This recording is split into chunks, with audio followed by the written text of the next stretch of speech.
आजमगढ़ में कनेक्शन लेने के बाद 23,811 उपभोक्ताओं ने पहली बार जमा किया 29 करोड़ का बिजली बिल। जी हां, आजमगढ़ में एक मुफ्त समाधान योजना यानी ओटीएस का आजमगढ़ मंडल में अब तक 2,20,000 बिजली के उपभोक्ताओं ने लाभ उठाया है। 23,811 उपभोक्ता ऐसे हैं जिन्होंने कनेक्शन लेने के बाद पहली बार बिजली बिल जमा किया है। इनसे विभाग को 29 करोड़ का राजस्व प्राप्त हुआ है। जो लोग बकाया बिजली बिल नहीं जमा करेंगे, ओटीएस खत्म होने के बाद विभाग अभियान चलाकर उनका कनेक्शन काटने और कानूनी कार्रवाई करेगा। बता दें कि ओटीएस का 1 फरवरी से तीसरा चरण चल रहा है।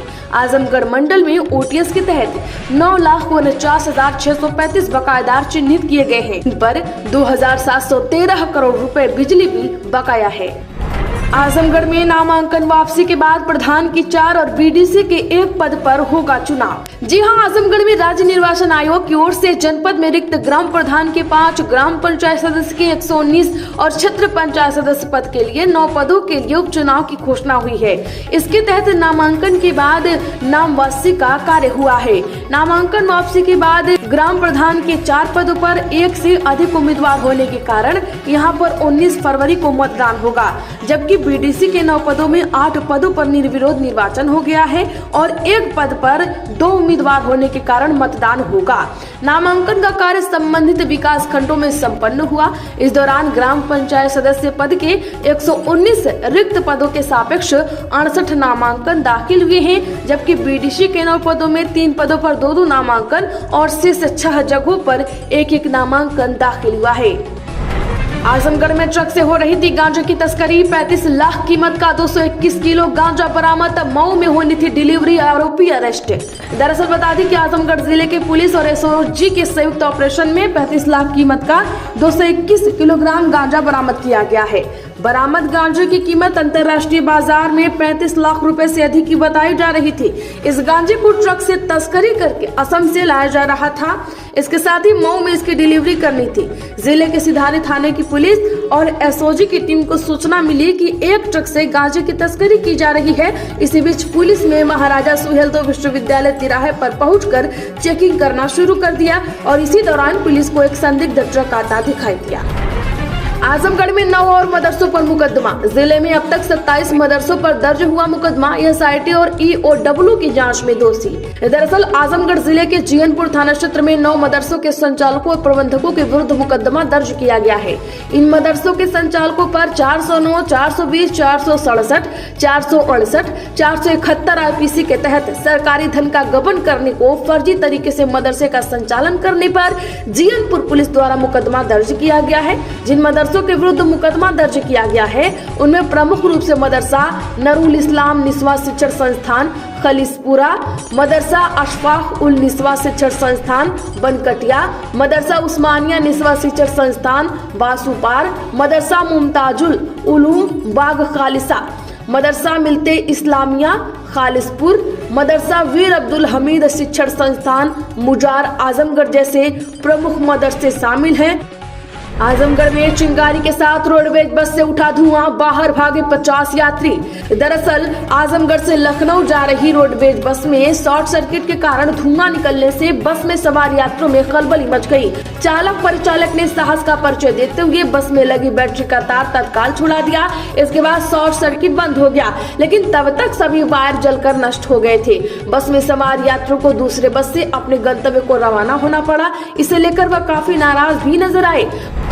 आजमगढ़ में 700 पौधे लगाकर देखभाल करना भूले, सभी सूख गए। जी हाँ, बता दें कि आजमगढ़ में बरदह थाना क्षेत्र की चौकी गांव में गुलाल पोखरे के पास वृहद स्तर पर 700 पौधे लगाए गए थे। इस पर काफी सरकारी धन खर्च हुआ है। वर्तमान स्थिति यह है कि मौके पर एक भी पौधा नहीं बचा। देखभाल की कमी के कारण सभी पौधे नष्ट हो गए। यही हाल गाँव के अन्य पोखरों पर भी देखने को मिल रहा है, जहाँ लगाए गए पौधे अब गायब हो चुके हैं। बता दें कि हर वर्ष योगी सरकार द्वारा पौधरोपण के लिए योजनाएं बनाई जाती हैं और विभिन्न प्रकार के पौधे गांव में भेजे जाते हैं, लेकिन इनकी सुरक्षा का कोई ठोस इंतजाम नहीं किया जाता। इससे सरकारी धन बर्बाद होता है।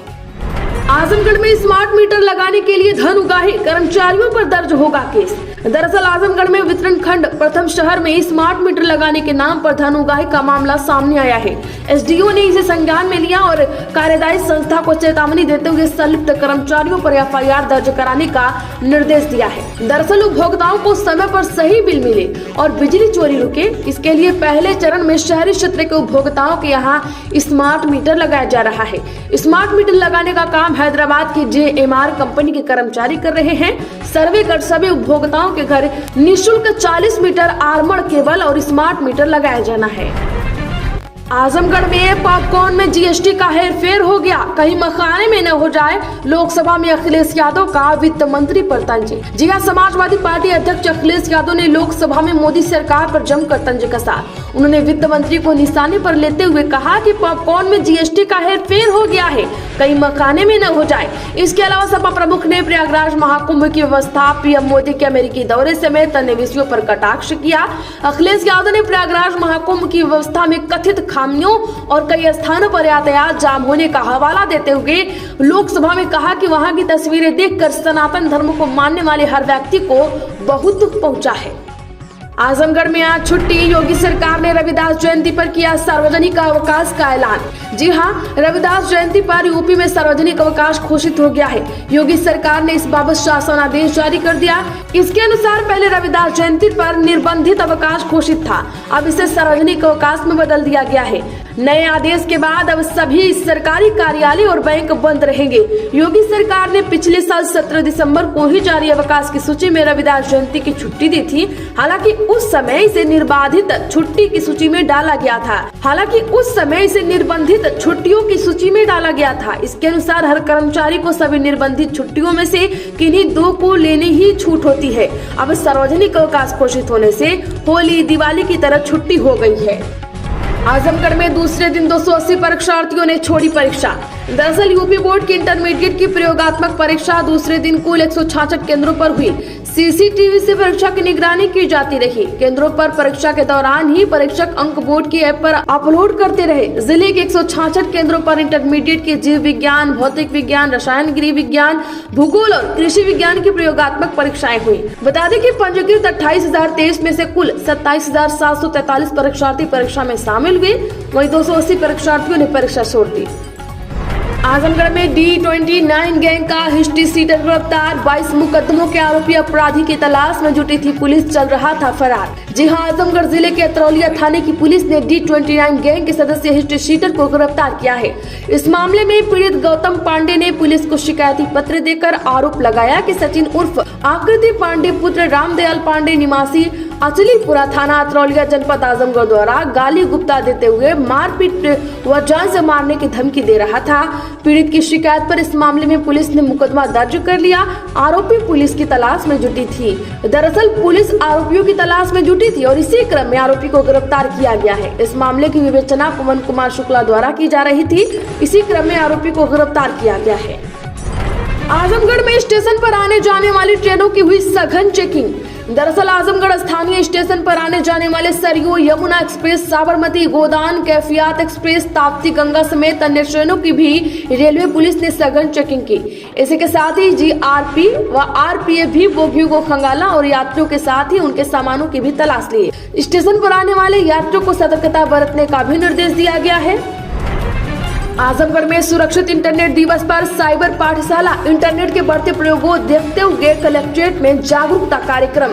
दरअसल आजमगढ़ जिले के कलेक्ट्रेट सभागार में जिले के DM नवनीत सिंह चहल की अध्यक्षता में सुरक्षित इंटरनेट दिवस के अवसर पर जागरूकता कार्यक्रम का आयोजन किया गया। इस कार्यक्रम का मुख्य मकसद लोगों को इंटरनेट के बारे में जागरूक करना है। इस अवसर पर उपस्थित साइबर एक्सपर्ट ने बताया कि लगातार इंटरनेट के बढ़ते प्रयोग से साइबर अपराधी भी भोली भाली जनता को ठगने का काम कर रहे हैं। ऐसे में हम सभी को इंटरनेट का प्रयोग करते समय बहुत सावधानी बरतने की जरूरत है, जिससे कि किसी तरह के नुकसान से बचा जा सके। खासकर इसमें पैसे का नुकसान ज्यादा हो रहा है। आजमगढ़ में मारपीट के मामले में आरोपित जिला अस्पताल के चिकित्सक ने किया आत्मसमर्पण। जी हां, आजमगढ़ में मारपीट तथा गाली देने के लगभग 2 साल पुराने मुकदमे में आरोपी डॉक्टर ने ACJM न्यायालय में सरेंडर किया है। न्यायालय ने आरोपी डॉक्टर को 20,000 रुपए के 2 जमानत दाखिल करने पर रिहा कर दिया। इस मामले में वादी मुकदमा आनंद राय एडवोकेट का आरोप है कि 1 दिसंबर 2022 के शाम 6 बजे डॉक्टर सतीश कन्नौजिया और सिधारी थाने के उप निरीक्षक संजय सिंह और 2 अन्य लोगों ने उनके साथ गाली गलौज देते हुए मारपीट की थी। यूपी आजमगढ़ में भी अब सभी राज्य कर्मचारियों को देना होगा ये सहमति पत्र, मुख्य सचिव ने जारी किया फरमान। जी हां, यूपी सरकार राज्य कर्मचारियों को त्रुटिवश ज्यादा वेतन मिल जाने पर वसूली कर लिए जाने पर अब उनसे पहले से ही सहमति पत्र लेगी। इस सहमति पत्र के आधार पर अधिक जारी हो गए वेतन की राशि वसूल होगी। वित्त विभाग ने मुख्य सचिव मनोज कुमार सिंह की ओर से एक विस्तृत शासनादेश जारी किया है। बता दें कि अभी तक सहमति की पत्र की अनिवार्यता न होने के कारण वसूली में दिक्कतें आने लगी और विभागीय मुकदमेबाजी शुरू हो गई। अब जारी आदेश के अनुसार में कहा गया है कि अगर आजमगढ़ में अधिक वेतन मिल जाने पर अतिरिक्त धनराशि की वसूली के लिए गए संबंधित कार्मिक को एक सहमति पत्र देना होगा। आजमगढ़ में 11 चोरियों में शामिल 2 आरोपी गिरफ्तार, 2 भागे। जी हां, आजमगढ़ कंधारपुर थाने की पुलिस ने 4 थाना क्षेत्रों में 11 चोरियां करने वाले 2 शातिर चोर को मकबूलपुर छोटा बाग मजार के पास से गिरफ्तार किया है। आरोपियों के पास से पुलिस ने चोरी की 1 लाख रुपए कीमत के सामान व 18,000 रुपए नकदी बरामद की है। बता दें कि SSP हेमराज मीना ने बताया कि कंधारपुर थाने की पुलिस को भोर में 3 बजे मुखबिर से सूचना मिली कि भोर्रा मकबूलपुरा छोटा बाग मजार के पास से कुछ चोरी का सामान लिए हैं। चोरी किए गए CCTV के इलेक्ट्रॉनिक सामानों को पकड़े जाने के डर से जला रहे हैं। आजमगढ़ के साथ भोजपुरी 8 देशों में बोली जाती है। घर घर की भाषा 8वीं अनुसूची में शामिल करने की मांग। दरअसल भोजपुरी भाषा को संविधान की 8वीं अनुसूची में शामिल करने की मांग एक बार फिर से लोकसभा में उठी है। इसके साथ ही सोशल मीडिया, OTT मंचों पर अश्लीलता फैलाने वाले कार्यक्रमों पर रोक लगाने और ट्रेनों में कुल्हड़ में चाय बेचने वाले जैसी मांगे भी हुई है। सदन में शून्यकाल के दौरान उत्तर प्रदेश के सलेमपुर में समाजवादी पार्टी सदस्य रामाशंकर राजभर ने कहा कि भोजपुरी भाषा दुनिया के 8 देशों में बोली जाती है और यह पूर्वांचल के घर घर में बोली जाने वाली भाषा है। उन्होंने सरकार से मांग की है कि इस भाषा को संविधान की 8वीं अनुसूची में शामिल किया जाए।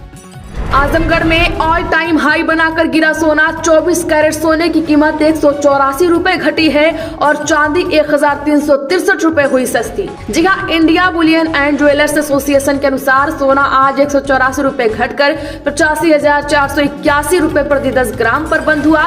इससे पहले दिन में 24 कैरेट वाला सोना 238 रुपए बढ़कर 85,903 प्रति 10 ग्राम के ऑल टाइम हाई पर पहुंच गया था। वहीं चांदी का दाम 1,363 रुपए घटकर 94,170 रुपए प्रति किलो पर पहुंच गया। तो आजमगढ़ की सभी खबरों में आज के लिए बस इतना है। वीडियो को लाइक शेयर कर दें और चैनल पर नए हैं तो सब्सक्राइब करके बगल में घंटी का निशान जरूर दबा लें।